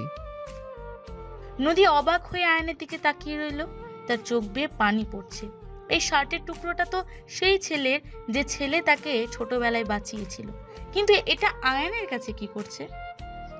এই ছবিটা তো আমার, আর এই রক্তের দাগ লাগা শার্টের টুকরোটা এখানে কিভাবে এলো? আয়ান, আপনি এই শার্ট কোথায় পেলেন? আমাকে সত্যি কথাটা বলুন। তুমি আগে শান্ত হও নদী, আমি তোমাকে সব বলছি। তুমি এভাবে কাঁপছো কেন? আগে সোফায় গিয়ে বসো। আমি কোথাও বসবো না। আপনি আমাকে সত্যি কথা বলছেন না কেন? কেন? এই শার্ট তো সেই ছেলেটার, যে আমাকে ছোটবেলায় ওই ভয়াবহ অ্যাক্সিডেন্ট থেকে বাঁচিয়েছিল। ও রক্ত লেগে আছে তো। আপনি ওকে চেনেন? ও কোথায়? ও কি বেঁচে নেই? ও বেঁচে আছে নদী, খুব ভালোভাবেই বেঁচে আছে। তুমি শান্ত না হলে আমি কিছু বলতে পারবো না। আয়ান নদীর হাত ধরে জোর করে সোফায় বসিয়ে দিল। নদীর চোখে তখনও পানি টলমল করছে। সে আয়ানের দিকে এমনভাবে তাকিয়ে আছে যেন আজ সব সত্য সে জেনেই ছাড়বে। ও যদি বেঁচে থাকে তবে এই শার্ট আপনার কাছে কেন? আর আমার ছবি বা আপনার ওই গোপন বক্সে কেন থাকবে? আপনি কি ওর কোনো বন্ধু? আপনি কি ওর হয়ে আমাকে নজরদারি করছেন? তুমি অনেক বেশি ভাবছো পিচ্ছি। হ্যাঁ, আমি ওই ছেলেটাকে চিনি, খুব ভালো করেই চিনি। আর তোমার ওই অ্যাক্সিডেন্টের দিনের সব ঘটনা আমি জানি। আপনি জানেন, আপনি সব জানেন। আপনি আমাকে এতদিন কিচ্ছু বলেননি। আমি ডায়েরিতে এত কিছু লিখতাম, আপনি সেগুলো পড়ে আমাকে উল্টো বকা দিতেন। আপনি খুব নিষ্ঠুর আয়ান। আমি নিষ্ঠুর নই নদী। আমি শুধু চেয়েছিলাম তুমি ওই পুরনো স্মৃতিগুলো ভুলে যাও। তুমি শুধু বর্তমান নিয়ে ভাবো, কারণ ওই ছেলেটা আর তোমার জীবনে কোনো দিন ফিরে আসবে না। আপনি বলার কে যে ও ফিরে আসবে না? ও আমাকে কথা দিয়েছিল ও ফিরে আসবে।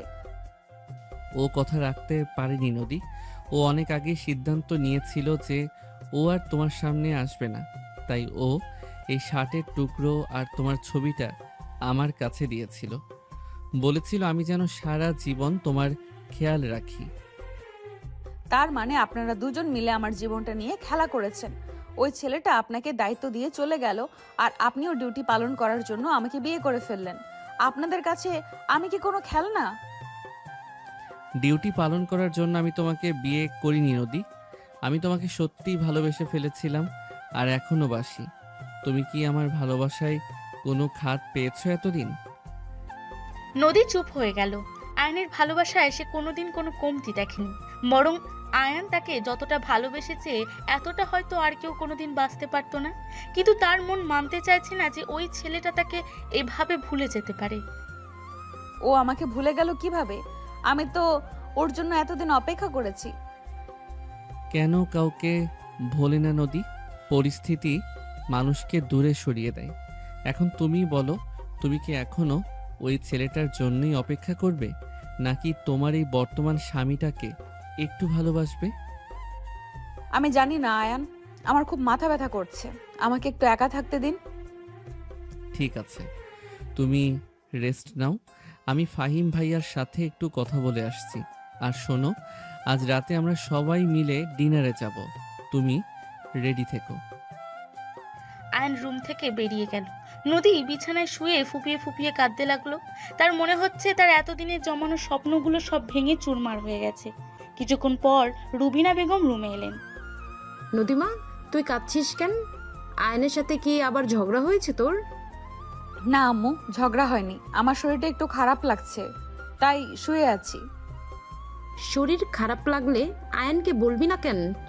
ছেলেটা তো আমাকে কিছু বললো না। তুই আয় আমার সাথে, আমি তোকে একটু লেবুর শরবত করে দিই। লাগবে না আম্মু, আমি একটু ঘুমালে ঠিক হয়ে যাব। আপনি চিন্তা করবেন না।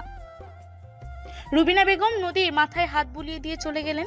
সন্ধ্যায় আয়ন রুমে এসে দেখলো নদী তখনও ঘুমোচ্ছে। আয়ন আলতো করে নদীর কপালে হাত রাখলো। পিচ্ছি, ওঠো এবার। সন্ধ্যা হয়ে গেছে, ডিনারে যাওয়ার জন্য রেডি হতে হবে তো। আমার যেতে ইচ্ছে করছে না আয়ান, আপনারা যান। আমি আজ বাড়িতেই থাকবো। আমি তোমাকে অপশন দেইনি নদী। আমি বলেছি তোমাকে যেতে হবে। যাও, তাড়াতাড়ি শাড়ি পরে নাও। আমি নীল রঙের শাড়িটা বের করে রেখেছি তোমার জন্য। আপনি সব সময় এমন জোর জবরদস্তি করেন কেন? আমার মন ভালো নেই, আপনি বুঝতে পারছেন না? তোমার মন ভালো করার জন্যই তো বাইরে নিয়ে যাচ্ছি। বেশি কথা না বলে রেডি হও, আমি ড্রয়িং রুমে অপেক্ষা করছি। নদী বাধ্য হয়ে রেডি হতে গেল। নীল শাড়িতে নদীকে আজ অদ্ভুত সুন্দর লাগছে। আয়ান কালো রঙের শার্ট আর প্যান্ট পরেছে। দুজনকে একসাথে দেখলে যে কারো নজর আটকে যাবে। ড্রয়িং রুমে দাদি বসেছিলেন। ওরে আমার নাথ বউ রে, তোকে তো আজ একদম রাজকন্যার মতোই লাগছে। আয়ান, তুই সাবধানে নিয়ে যাস আমার নাথ বউকে, কারো নজর যেন না লাগে। তুমি চিন্তা করো না দাদি, তোমার নাত বউয়ের দিকে কেউ নজর দিলে আমি তার চোখ তুলে নেব। আয়ন, তুই আবার তোর জল্লাদ রূপ দেখানো শুরু করলি। নদীকে সুন্দর করে নিয়ে যা। তোরা দুজনে খুব সুন্দর সময় কাটিয়ে আয় আজ। আর শোন আয়ান, ফেরার সময় কিন্তু আমার জন্য মিষ্টি নিয়ে আসবি। আজ তোদের ডিনারের বিল তো তুই দিছিস, মিষ্টির বিলও তুই দিবি। আচ্ছা ভাইয়া, আনবো। তোমরা এখন আমাদের যেতে দাও। আয়ান আর নদী গাড়িতে উঠলো। পুরো রাস্তা নদী একদম চুপ করে বসেছিল। আয়ান মাঝে মাঝে আর চোখে নদীর দিকে তাকাচ্ছে। রেস্টুরেন্টে পৌঁছানোর পর আয়ান একটা একদম কোণার দিকে টেবিল বেছে নিল। কি খাবে বলো? আজ তোমার পছন্দের খাবার অর্ডার করব। আমার কিছু খেতে ইচ্ছে করছে না। আপনি যা খুশি অর্ডার করুন। তুমি এখন ওই শার্ট আর ছেলেটার কথা ভাবছো নদী? আমি তোমাকে বলেছি তো ওসব ভুলে যেতে। ভোলা কি এত সহজ আয়ান? আপনি তো ওর আম্মু, আপনি কি ওর সাথে আমাকে একবার দেখা করিয়ে দিতে পারেন না? আমি শুধু ওকে একবার জিজ্ঞেস করতে চাই ও কেন আমাকে মিথ্যা কথা দিয়েছিল। দেখা করে কি লাভ হবে নদী? ও তো আর তোমার জীবনে ফিরে আসবে না। তুমি শুধু শুধু নিজেকে কষ্ট দিচ্ছ। প্লিজ আয়ান, আমার এই একটা কথা রাখুন, আমি আপনার সব কথা শুনবো। আপনি যা বলবেন আমি তাই করব। শুধু একবার ওর সাথে আমাকে কথা বলিয়ে দিন। আয়ান গভীরভাবে নদীর চোখের দিকে তাকালো। নদীর চোখে একটা অদ্ভুত আকুতি। আয়ান একটা দীর্ঘশ্বাস ফেলল। আমি আজ রাতেই তোমাকে ওর আসল সত্যিটা জানাবো, কিন্তু শর্ত একটাই, এরপর তুমি আর কখনো ওর কথা মুখে আনবে না। আমি কথা দিচ্ছি আয়ান, আমি আর কোনো দিন ওর নাম নেব না। ডিনার শেষে তারা বাড়িতে ফিরে এলো। বাড়িতে তখন সবাই ঘুমিয়ে পড়েছে। চারিদিক একদম শান্ত। আয়ান আর নদী নিজেদের রুমে ঢুকলো। আয়ান দরজাটা ভেতর থেকে আটকে দিল। এবার বলুন আয়ান, ও কোথায়? ও কি খুব দূরে কোথাও থাকে? আগে তুমি গিয়ে ফ্রেশ হয়ে এসো নদী। এত অস্থির হওয়ার কিছু নেই, রাত এখনো অনেক বাকি। আমার ফ্রেশ হতে হবে না, আপনি আমাকে আগে বলুন, আমার বুকের ভেতরটা ফেটে যাচ্ছে।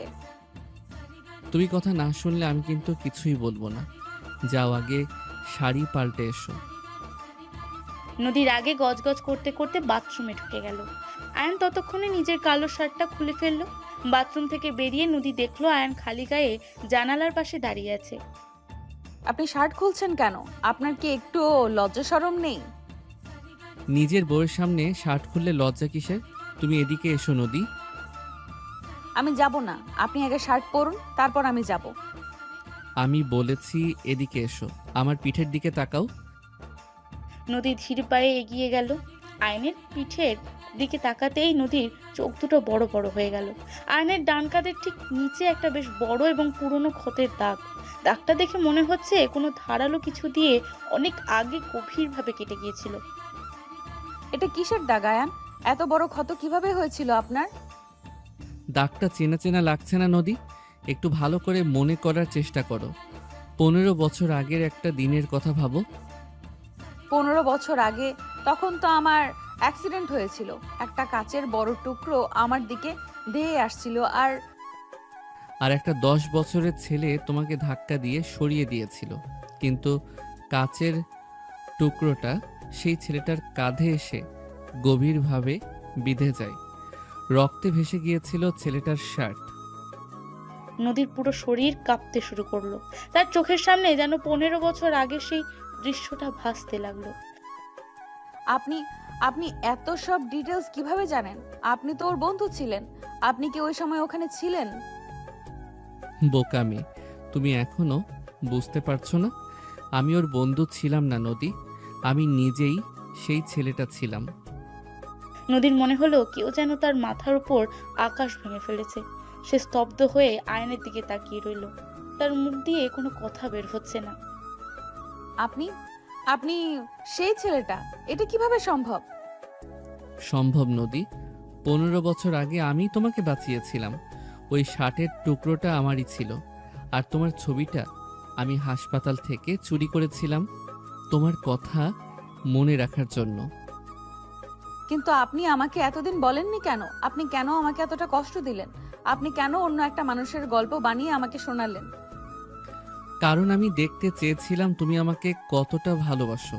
তুমি আমার বর্তমানকে ভালোবাসো নাকি শুধু আমার ওই অতীতের ছায়াকে ভালোবাসো। আমি তোমার ডায়েরি পড়ে পাগলের মতো জেলাস হতাম, নিজের সাথেই নিজের জেলাসি। আপনি একটা পাগল, আপনি একটা বদ্ধ পাগল। আমি আপনাকে কত খারাপ কথা বলেছি, কত বকেছি, আর আপনি চুপচাপ সব সহ্য করেছেন। আমি তোমার সব বকা সারা জীবন সহ্য করতে রাজি আছি পিচ্ছি। তুমি জানো না তোমাকে আমি কতটা ভালোবাসতাম। যেদিন দেখলাম তুমি আমার বাড়িতে বউ হয়ে এসেছো, আমার মনে হচ্ছিল আমি পুরো পৃথিবী হাতে পেয়ে গেছি। নদী আর নিজেকে সামলাতে পারলো না। সে দৌড়ে গিয়ে আয়নকে খুব শক্ত করে জড়িয়ে ধরলো। আয়নের প্রশস্ত বুকে মুখ লুকিয়ে সে হু হু করে কাঁদতে লাগলো। তবে এই কান্না কষ্টের নয়, এই কান্না চরম সুখের। আপনি আমাকে কখনো ছেড়ে যাবেন না তো আয়ান? আপনি আবার আমাকে একা করে দেবেন না তো? 15 বছর আগে যখন তোমাকে বাঁচিয়েছিলাম তখন তুমি আমার বুকে মাথা রেখে কাঁদছিলে। আমি তখন তোমার কানে একটা কথা বলেছিলাম, মনে আছে তোমার? আমার সব মনে আছে আয়ান, প্রতিটা শব্দ আমার কানে এখনো বাজে। তাহলে আজ আবার শোনো, ভয় পেও না পিচ্ছি, আমি আছি তো। তোমাকে কেউ ছুঁতেও পারবে না।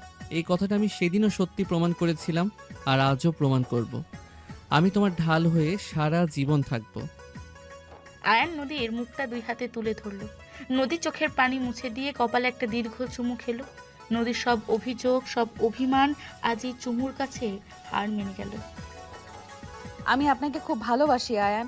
ওই 15 বছর আগের ছেলেটাকেও যতটা ভালোবাসতাম, আজকের এই রাগের জল্লাদ অফিসারটাকেও ঠিক ততটাই ভালোবাসি। আর আমি শুধু আমার এই ঘাড় তেরা পিচ্ছি বউটাকে ভালোবাসি, যে সারাদিন আমার সাথে ঝগড়া করে কিন্তু আমাকে ছাড়া এক মুহূর্ত থাকতে পারে না।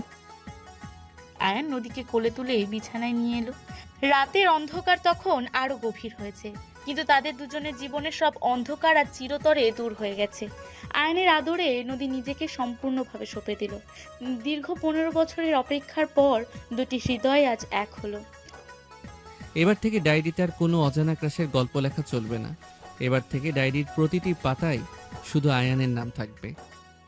আপনি বেশি হুকুম চালান, আমি আমার ডায়েরিতে যা খুশি লিখব। ও আচ্ছা, আমার কথার উপর কথা। তাহলে আজকে তোমাকে আমি কঠিন শাস্তি দেব। আমি আপনার কোনো শাস্তিকে ভয় পাই না জল্লাদ সাহেব। আয়ান নদীর ঠোঁটে নিজের ঠোঁট ডুবিয়ে দিল। জানালার ফাঁক দিয়ে আসা চাঁদের আলো তাদের এই পবিত্র ভালোবাসার সাক্ষী হয়ে রইল। পিচ্চি মেয়েটা অবশেষে তার স্বপ্নের রাজকুমারকে খুঁজে পেল, যে বাইরে থেকে কঠোর সেনাবাহিনীর অফিসার হলেও ভেতর থেকে শুধুই তার পিচ্চি বউয়ের একনিষ্ঠ প্রেমিক।